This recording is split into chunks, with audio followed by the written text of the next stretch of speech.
لوگوں کے تعلق سے بغض رکھنا یہ اللہ کا عذاب ہے، لوگوں کے تعلق سے حسد کرنا یہ اللہ کا عذاب ہے، اور یہ عذاب اللہ ان لوگوں پر لاتا ہے جو کبھی اپنے اصلاح کی کوشش نہیں کرتے۔ حضرت ایاس بن معاویہ رحمہ اللہ سے پوچھا گیا، صحابہ کی زندگی کو بات پڑھنے کے بعد ہمیں پتہ چلتا ہے کہ صحابہ نے عمل بڑا تھوڑا کیا ہے لیکن بڑا بڑا ثواب لے گئے، عمل تھوڑا ثواب زیادہ، آخرکار بتائیے تو وہ جا کے آتی۔ تو ایاس بن معاویہ کہتے ہیں کہ صحابہ اکرام کا یہ عمل اس لیے تھا کیونکہ ان کے دل پاک و صاف تھے، چھوڑا بھی عمل کرتے ان کے دل پاک و صاف تھے، ان کے دل کے اندر کسی بھی قسم کی گندگی نہیں ہوتی۔ حضرت ابو ہریرہ رضی اللہ عنہ کہتے ہیں کہ جب پیر کا دن ہوتا ہے، جمعرات کا دن ہوتا ہے، لوگوں کے اعمال اللہ کے سامنے لا کر پیش کیے جاتے ہیں، اور جس کا بھی عمل پیش کیا جائے اللہ سب عمل کو قبول کر لیتا ہے، مگر اللہ ان لوگوں کے اعمال کو قبول نہیں کرتا جنہوں نے اللہ کے ساتھ شرک کیا ہوگا، اور اسی طرح اللہ ان کے بھی اعمال کو قبول نہیں کرتا جو انسان اپنے بھائی کے ساتھ بغض و عداوت کو رکھتا ہے، نماز پڑھتا ہے، روزہ رکھتا ہے، لیکن دل کے اندر عداوت ہے، اس کے دل کے اندر دشمنی ہے، بغض ہے، تو اللہ تعالیٰ کہتا ہے کہ اس کے اعمال کو لے جاؤ یہاں تک کہ یہ اپنے دل کو پاک و صاف نہ کرے۔ بہت ساری انسان کو خواہشات لگ جاتی ہیں، آج دیکھیں کہ دنیا کی خواہش انسان کو ہے، کرسی کی خواہش انسان کو ہے، اسی طرح ظاہر پرستی کی خواہش انسان کو ہے، لہذا یہ خواہشیں بھی ایک بیماری ہیں جو انسان کے دل کو لگ جاتی ہیں، اور یہ دل کی بیماری میں سے ایک بڑی بیماری ہے۔ حامدا و مصلیا اما بعد، اعوذ باللہ من الشیطان الرجیم، بسم اللہ الرحمن الرحیم، یوم لا ينفع مال ولا بنون الا من اتى اللہ بقلب سلیم۔ محترم صدر جلسہ، اساتذہ کرام، معزز علماء کرام، عمائدین جماعت و جمعیت اور برادران اسلام، میں نے آیت کریمہ پڑھی، اللہ سبحانہ و تعالیٰ ارشاد فرماتے ہیں کہ یوم لا ينفع مال ولا بنون الا من اتى اللہ بقلب سلیم۔ اللہ سبحانہ و تعالیٰ نے اس آیت کریمہ کے اندر قیامت کا ایک نقشہ کھینچا کہ جب لوگ اللہ سبحانہ و تعالیٰ کے سامنے لا کر کھڑے کر دیے جائیں گے اور اللہ لوگوں کا حساب و کتاب لے گا تو اس دن کیا ہوگا۔ اللہ سبحانہ و تعالیٰ کہتے ہیں کہ یوم لا ينفع مال ولا بنون، کہ اس دن نہ کسی کا مال کام آئے گا، نہ کسی کی اولاد اسے فائدہ دے گی۔ اس دن انسان نے اپنے مال سے جو کچھ کیا ہوگا نہ وہ مال اسے فائدہ دے گا، نہ اس کی اولاد اسے فائدہ دے گی، الا من اتى اللہ بقلب سلیم، مگر وہ انسان کامیاب ہوگا جو اللہ سبحانہ و تعالیٰ کے پاس صاف ستھرا دل لے کر آئے۔ برادران اسلام، جیسے کہ آپ جانتے ہیں کہ دل یہ اسلام کے اندر بڑی اہمیت کا حامل ہے۔ کچھ اعمال اسلام کے ایسے ہیں جسے انسان اپنے جسم سے ادا کرتا ہے، انہی ظاہری اعمال کو ہم اسلام کہتے ہیں، لیکن اس کے بعد اسلام کے اندر کچھ ایسے اعمال ہیں جنہیں دل کے اعمال کہا جاتا ہے، اور یہ زیادہ اہمیت کے حامل ہیں اور زیادہ ضروری ہوتا ہے کہ انسان اس میں کبھی کوتا نہ ہو۔ اب جو دل کے اعمال ہوتے ہیں انہی دن کے اعمال کے اندر ایک عظیم دل کا عمل یہ ہے کہ انسان اپنے دل کو پاک و صاف رکھے۔ اب سوال یہ ہے کہ انسان کن چیزوں سے اپنے دل کو پاک و صاف رکھے۔ سب سے پہلی چیز ہے کہ انسان کو اپنے دل کو پاک و صاف رکھنا چاہیے اسلام کے تعلق سے۔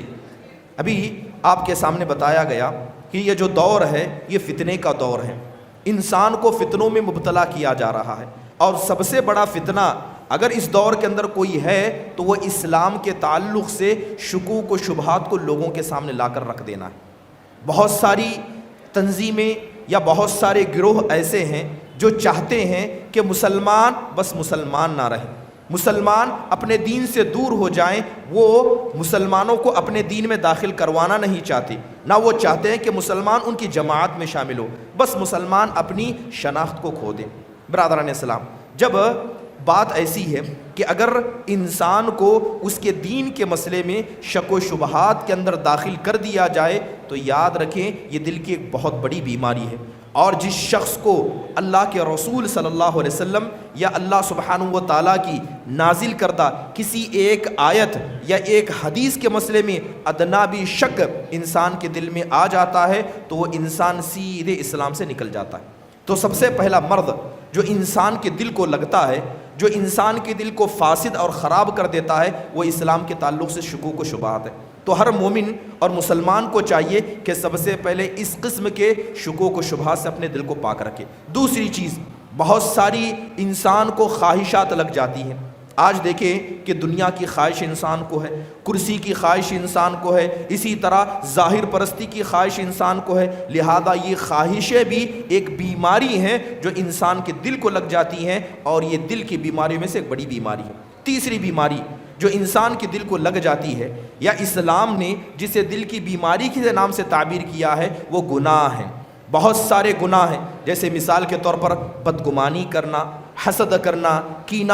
بغض، عداوت، مسلمانوں سے دشمنی رکھنا، یہ سارے ایسے گناہ ہیں جسے شریعت اسلامیہ گناہ کہتا ہے اور دل کی مرض قرار دیتا ہے۔ برادران السلام، چلیے گفتگو کرتے ہیں کہ دل کو پاک و صاف رکھنا کیوں ضروری ہے۔ کیا ضروری ہے کہ اسلام کے تعلق سے ہم اپنے دل کو پاک رکھیں، اپنے دل کو خواہشات سے پاک رکھیں، اپنے دل کو مسلمانوں کے تعلق سے بدگمانی، حسد و کینہ سے پاک رکھیں؟ جی ہاں، بہت ضروری ہے۔ اللہ تعالیٰ نے، میں نے شروع میں آیت کریمہ پڑھی کہ قیامت کے دن بہت سارے لوگ لائے جائیں گے، کچھ مال لے کر آئیں گے، کچھ اولاد لے کر آئیں گے، لیکن سارے کے سارے ناکامیاب ہو جائیں گے، مگر وہ کامیاب ہوں گے جو صحیح سالم دل لے کر اللہ کے پاس آئیں گے۔ اور ایک حدیث کے اندر بتایا گیا کہ دل کو پاک رکھنا اتنا ضروری ہے کہ اگر کوئی آدمی نمازیں پڑھتا ہے، روزے رکھتا ہے، اور جتنی عبادتیں اسلام نے اسے بتائی ہیں ان عبادتوں کو ادا کرتا ہے، لیکن دل کی گندگی میں شامل ہے،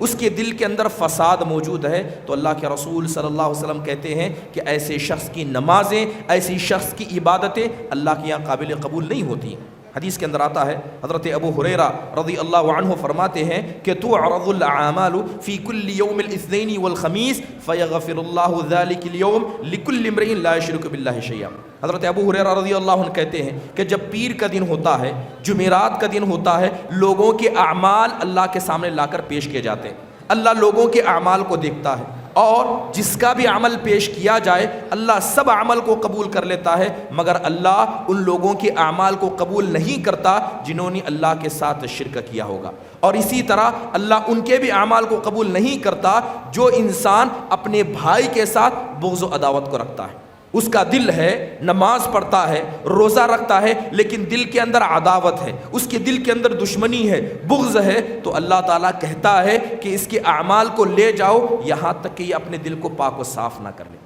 تو غور کرنے کا مقام ہے کہ انسان کی نمازیں، اس کی عبادتیں اس کے منہ پر دے ماری جاتی ہیں، اس وقت تک قبول نہیں کی جاتی ہیں جب تک کہ وہ انسان اپنے دل کو پاک و ناصاف کر لے۔ دوسری اہم چیز کہ جو انسان اگر عبادتوں میں کوتا ہو، اگر کوئی انسان عبادتوں میں اچھا بھی ہو لیکن دل کے اعتبار سے پاک و صاف، اس کا دل پاک و صاف ہے، ہر قسم کے گناہ سے پاک ہے، تو ایسا انسان اللہ تبارک و تعالیٰ کے نزدیک دنیا کا سب سے معزز انسان مانا جاتا ہے۔ نبی کریم صلی اللہ علیہ وسلم سے پوچھا جاتا ہے کہ ای الناس افضل، اے اللہ کے رسول یہ تو بتائیے کہ لوگوں میں سب سے بہترین انسان کون ہے؟ تو اللہ کے نبی نے دو علامتیں بتائی، کہا کہ کل مخموم القلب و صدوق اللسان، کہ ہر وہ انسان جو دل کے اعتبار سے مخموم ہو اور زبان کا سچا ہو، یہ دنیا کا سب سے اچھا انسان ہے۔ تو صحابہ نے سوال کیا، اے اللہ کے نبی ہمیں تو پتا ہے کہ زبان کا سچے کا مطلب کیا ہے، یہ تو بتائیے کہ دل کے اعتبار سے مخموم کا کیا مطلب ہے؟ تو اللہ کے نبی کہتے ہیں کہ النقی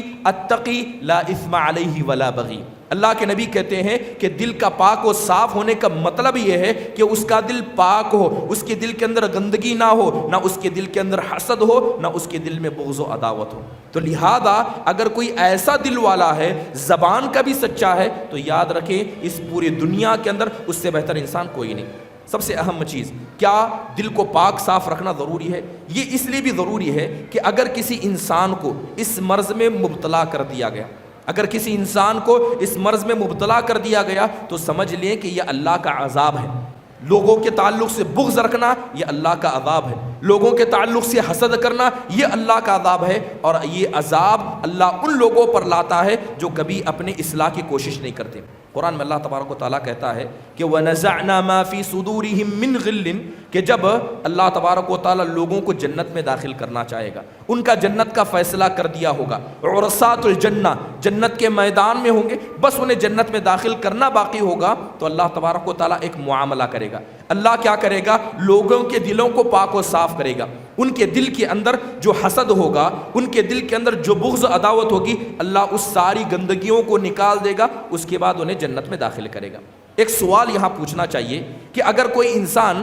دل کے اندر حسد کو لے کر جنت میں داخل ہوگا تو کیا نقصان ہوگا؟ اگر دل کے اندر حسد ہے، جو چیز وہ مانگے گا اسے مل جائے گی. تو اگر دل کے اندر حسد ہو، دل کے اندر بدگمانی ہو، اسے لے کر وہ جنت میں جائے گا تو کیا نقصان ہوگا؟ مفسرین کہتے ہیں کہ جو انسان ان دل کی بیماریوں میں مبتلا ہوتا ہے، حقیقت میں یہ اللہ کا عذاب ہوتا ہے. اور جنت میں اللہ کسی کو عذاب نہیں دیتا. جنت میں اللہ کسی کو عذاب نہیں دیتا. یہ جنت صرف اللہ کی نعمتوں کی جگہ ہے. اس لیے اللہ تبارک و تعالیٰ دل سے ان ساری چیزوں کو نکال کر لوگوں کو جنت میں داخل کرے گا. حدیث بڑی مشہور ہے کہ ایک صحابی رسول مسجد کے اندر داخل ہوتے ہیں. اللہ کے نبی کہتے ہیں کہ ابھی تمہارے پاس ایک جنتی شخص آئے گا. صحابہ سارے دروازے کی طرف دیکھنے لگے کہ وہ کون صحابی ہوں گے جن کو اللہ کے نبی نے جنت کی بشارت دی. ایک صحابی بائیں ہاتھ میں جوتا پکڑ کر داڑھی سے جو پانی ٹپک رہا تھا اسے جھڑاتے ہوئے مسجد میں داخل ہوتے ہیں. اللہ کے نبی صلی اللہ علیہ وسلم نے خوشخبری دی کہ یہ جنتی ہے. دوسرا دن ہوا، اللہ کے نبی نے کہا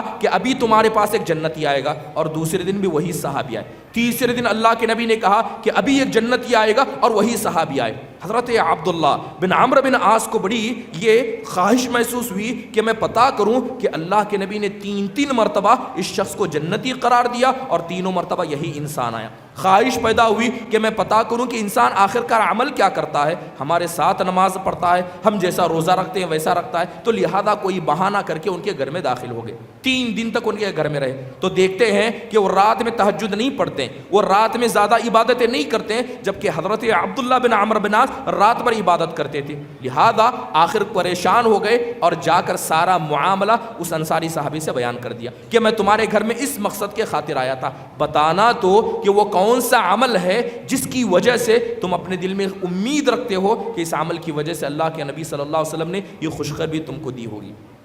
تو صحابی کا جواب سنیے. وہ کہتے ہیں کہ جب میں اپنے بستر پر جاتا ہوں تو سب سے پہلے اپنے دل کو پاک کر لیتا ہوں. کسی مسلمان سے اگر کوئی غلطی ہو گئی ہے اسے معاف کر دیتا ہوں، اور میں اللہ سے کہتا ہوں کہ اے اللہ میں نے سارے لوگوں کو معاف کر دیا، میرے دل کے اندر کسی کے تعلق سے کوئی بدگمانی نہیں، میرے دل کے اندر کسی کے تعلق سے کوئی عیب نہیں. تو حضرت عبداللہ کہتے ہیں کہ یہی وہ نیکی ہے جس کی وجہ سے اللہ کے نبی صلی اللہ علیہ وسلم نے تم کو جنت کی بشارت دی. برادران السلام، یہی وجہ ہے کہ انبیاء علیہ الصلوۃ والسلام، آپ جانتے ہیں کہ انبیاء علیہ الصلوۃ والسلام کی زندگی ہمارے لیے نمونہ ہے. انبیاء نے سب سے پہلے جو کام اپنی قوم والوں کے تعلق سے کیا وہ اپنے دل کو پاک رکھا. آپ سوچ کر رکھیں کہ ابھی اگر نبی کے دل میں کسی قسم کا حسد ہوتا، آسمان سے فرشتے آتے اور فرشتے آ کر کہتے اے اللہ کے نبی آپ حکم دیں ان مکہ والوں کو ہم پہاڑوں میں دبوچ دیں، ان طائف والوں کو ہلاک کر دیں. ابھی آپ نے سنا کہ نبی صلی اللہ علیہ وسلم سے کہا گیا کہ آپ بد دعا کیجیے. اگر نبی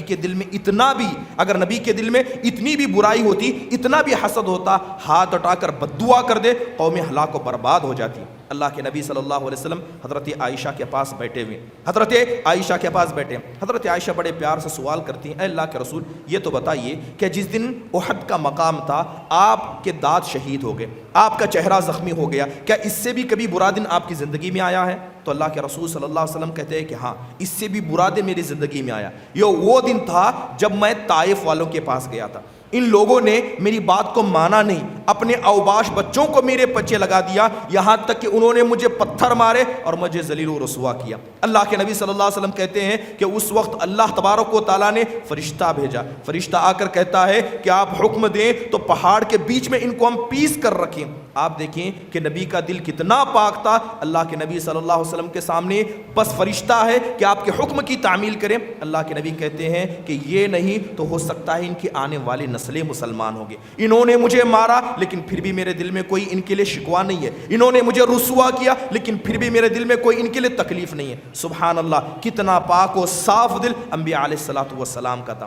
اللہ کے نبی صلی اللہ علیہ وسلم صحابہ کی مجلس میں بیٹھے ہوئے ہیں. اللہ کے نبی صلی اللہ علیہ وسلم نے اپنی آنکھوں کو بڑا کیا. اللہ کے نبی کہتے ہیں کہ اللہ نے مجھے ابھی ایک نبی کو دکھایا، اللہ تعالیٰ نے ابھی مجھے ایک نبی کو دکھایا کہ اس نبی کو ان کی قوم کے لوگ پکڑ کر لائے. دو لوگ ہاتھ کو پکڑتے ہیں، دو لوگ پیر کو پکڑتے ہیں، گھسیٹتے ہوئے مجلس میں لاتے ہیں۔ ان قوم کے لوگوں نے اس نبی کو اس قدر مارا تھا کہ چہرے سے لہو ٹپک رہا تھا، اور وہ نبی مار کھا کر کہتا ہے اللہم اہدی قومی فانہم لا یعلمون، اے اللہ جنہوں نے مجھے مارا ہے، اے اللہ تو انہیں معاف کرنا، اے اللہ تو ان کو ہدایت دینا، کیونکہ یہ مجھے نہیں جانتے، یہ تیرے دین کو نہیں جانتے۔ یہ دل کی پاکی نہیں تو اور کیا ہے کہ جنہوں نے مارا آپ ان کے لیے دعا کریں۔ انبیاء کا یہی شیوا تھا کہ انبیاء نے ہمیشہ اپنے دل کو اپنے قوم والوں کے بارے میں پاک و صاف رکھا۔ اللہ کے رسول صلی اللہ علیہ وسلم کی ایک مشہور حدیث ہے، اللہ کے نبی کہتے ہیں کہ لا یبلغنی احد من اصحاب احد شیئا فانی احب ان اخرج الیکم سلیم الصدر۔ اللہ کے نبی صلی اللہ علیہ وسلم فرماتے ہیں کہ جب کوئی آ کر کسی صحابی کی شکایت میرے سامنے کرتے ہیں، میں شکایت کو سن لیتا ہوں، لیکن جب گھر میں داخل ہو کر گھر سے باہر نکلتا ہوں تو میں کوشش کرتا ہوں کہ جس صحابی کی شکایت میرے سامنے کی گئی اس کو معاف کروں اور اس کے تعلق سے دل میں اتنی بھی بدگمانی نہ رکھوں۔ علامہ مبارک پوری رحم اللہ فرماتے ہیں کہ اللہ کے نبی دیکھیے کہ گھر میں داخل ہونے سے پہلے شکایت کی گئی، آپ نے اس شکایت کو سنا، لیکن جب گھر سے باہر نکلتے ہیں تو آپ اپنے دل کو پاک و صاف کرتے ہیں، کیونکہ اللہ کے نبی یہ ٹریننگ کر رہے تھے، اپنے دل کو بتا رہے تھے، سکھا رہے تھے، کیونکہ ایسا نہ ہو کہ اچانک اللہ کا بلاوا آ جائے اور میرے دل کے اندر کسی صحابی کے بارے میں اتنی بھی شکایت موجود ہو۔ اللہ کے رسول صلی اللہ علیہ وسلم اس طرح کا تعامل کیا کرتے تھے۔ برادران اسلام، یہی وجہ ہے کہ حضرت ایاس بن معاویہ رحمہ اللہ سے پوچھا گیا کہ ہم نے صحابہ کی زندگیوں کو پڑھا، صحابہ کی زندگی کو پڑھنے کے بعد ہمیں پتہ چلتا ہے کہ صحابہ نے عمل بڑا تھوڑا کیا ہے لیکن بڑا بڑا ثواب لے گئے،